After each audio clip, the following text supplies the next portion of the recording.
Pedro, apóstolo de Jesus, era símbolo da nossa natureza ambígua, contraditória, paradoxal. É um homem que chega às alturas excessas. Era um homem que descia aos vales profundos. Pedro era um homem que fazia declarações ousadas e em seguida demonstrava uma atitude de covardia. É o homem que faz promessa, muitas vezes de fidelidade ao Senhor, com juramentos.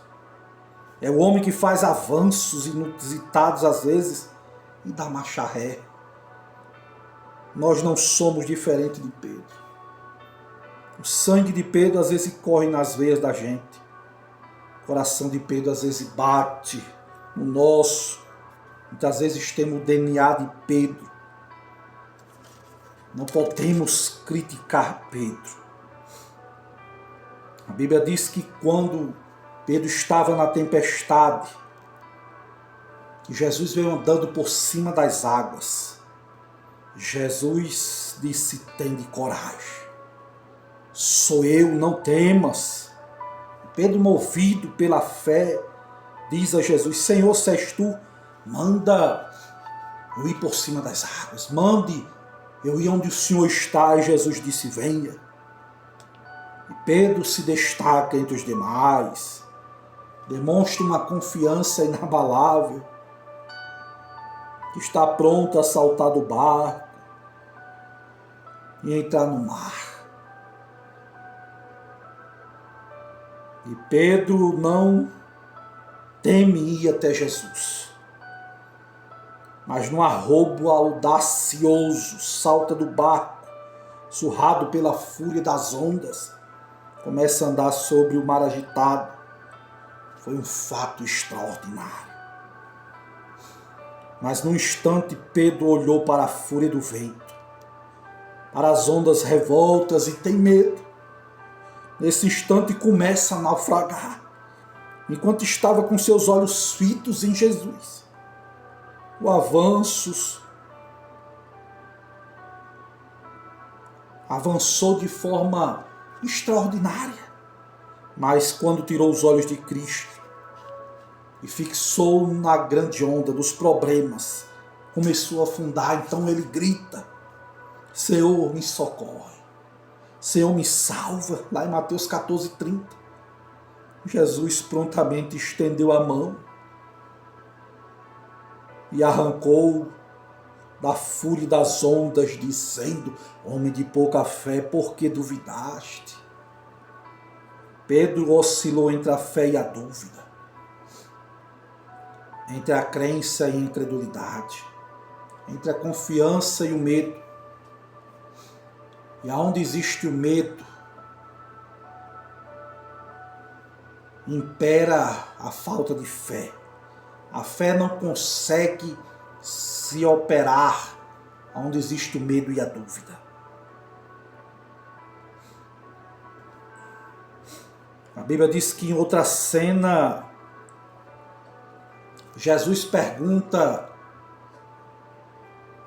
aos discípulos o que é que as pessoas diziam de Jesus. Eles começaram a dizer: "Ah, Senhor, estão dizendo que o Senhor é João Batista, que outros estão dizendo que o Senhor é Elias, Jeremias, algum dos profetas." Aí Jesus pergunta: "Mas vós, quem diz que eu sou?" O povo ainda hoje não conhece quem é Jesus. Alguns acham que Jesus era um profeta. Outros acham que Jesus foi apenas um espírito iluminado. Existem aqueles que imaginam que Jesus é um mestre moral. Não faltam os abusados para taxar Jesus como um comunista, como um mestre moral. Tem os revolucionários que chamam Jesus até de hippie. O mundo não conhece Jesus. Os olhos estão tapados por uma venda, seus ouvidos estão tapados, o coração está endurecido. Um homem chamado Lewis, ele diz que com respeito a Cristo estamos condenados a tomar 3 decisões. Jesus é mentiroso, lunático ou Deus? Palavra desse teólogo.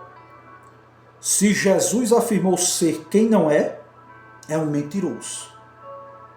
Se Jesus pensou ser quem não é, então era lunático. Mas se, porém, Jesus é quem disse ser, então ele é Deus. Aqueles que negam a divindade de Cristo e ao mesmo tempo defendem que ele é um profeta ou um mestre moral, entram numa contradição. Jesus é Deus. Por isso que Jesus volta-se para os seus discípulos. Quem vocês dizem que eu sou? É a pergunta de Jesus para a minha vida, para a sua vida. Pedro responde sempre proativo: Tu és o Cristo, Tu és o Filho do Deus vivo.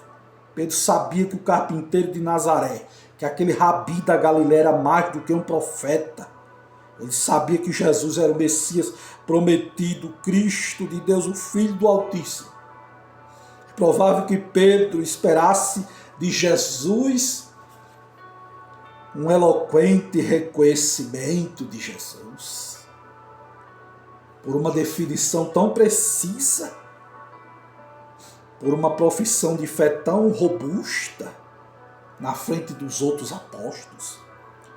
Mas Jesus, ao ouvir Pedro, respondeu: Simão Barjonas, tu és bem-aventurado, mas não foi a carne e o sangue que te revelaram isso, não. Foi o meu Pai que está no céu. Não se glorie, não, Pedro. Você só sabe que eu sou Cristo porque Deus te revelou. Jesus diz a Pedro que o seu correto conhecimento não foram frutos da sua descoberta, mas uma revelação do Pai. Ninguém pode conhecer primeiro Jesus se não for conhecido pelo Pai, se o Pai não revelar o Filho.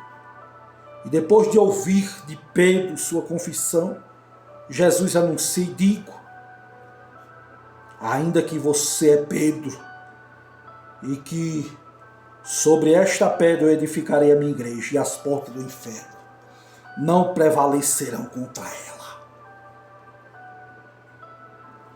Este versículo talvez seja o mais emblemático da Bíblia. A sua interpretação depende do cristianismo. A grande questão aqui é quem é a pedra sobre qual a igreja é edificada. Alguns defendem que a pedra é Pedro. Outros dizem que essa pedra é a declaração de Pedro. Mas quem é a pedra que Jesus disse que edificaria a igreja?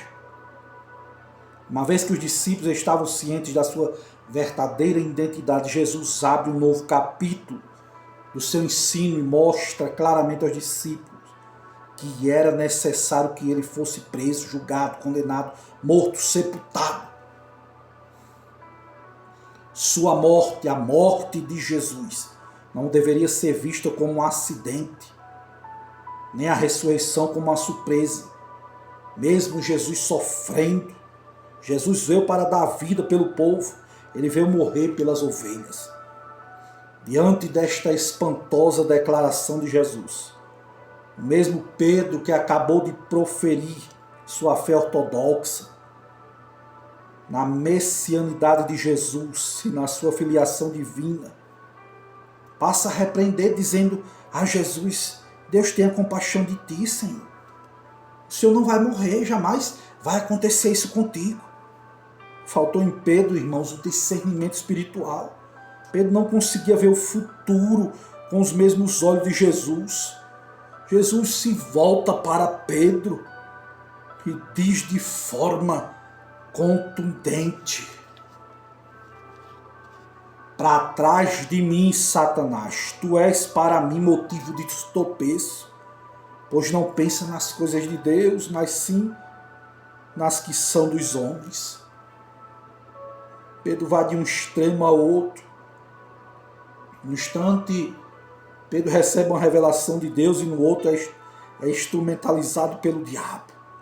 No momento ele afirma que Jesus é o Filho de Deus e já no outro ele tenta afastar Jesus da cruz. Pedro é uma gangorra que vai de fé à incredulidade, que vai da afirmação à tentação. Fica evidente que a igreja não poderia ter sido edificada sobre um fundamento tão frágil como Pedro, irmãos. Não. É claro que Jesus não está dizendo que Pedro é Satanás. Não.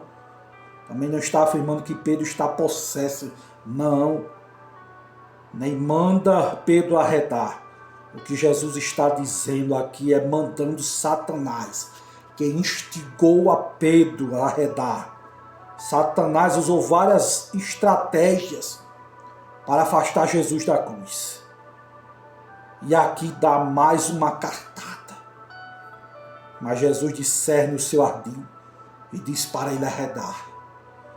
E Satanás sai, Pedro fica. Pedro é um discípulo.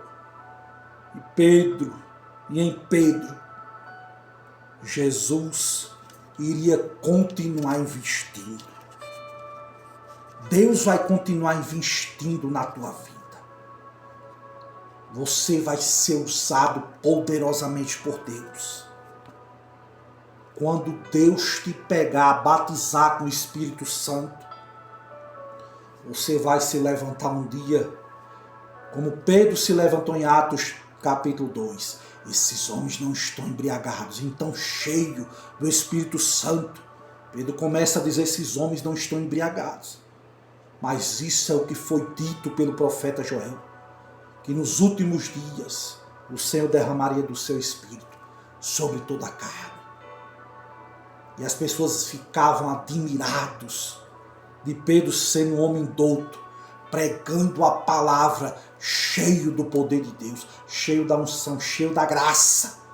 Deus vai te pegar e você ainda vai fazer a obra cheio da unção, cheio do poder de Deus. Satanás muitas vezes diz para você que você é uma pessoa iletrada, que você não tem estudo, que você não tem fundamento, mas Deus escolheu as coisas loucas para confundir as sábias. Deus vai fazer maravilhas na tua vida. Creia, meu irmão, nesta palavra, porque aquilo que Deus prometeu vai se cumprir e o nome do Senhor vai ser glorificado na sua vida. Amém.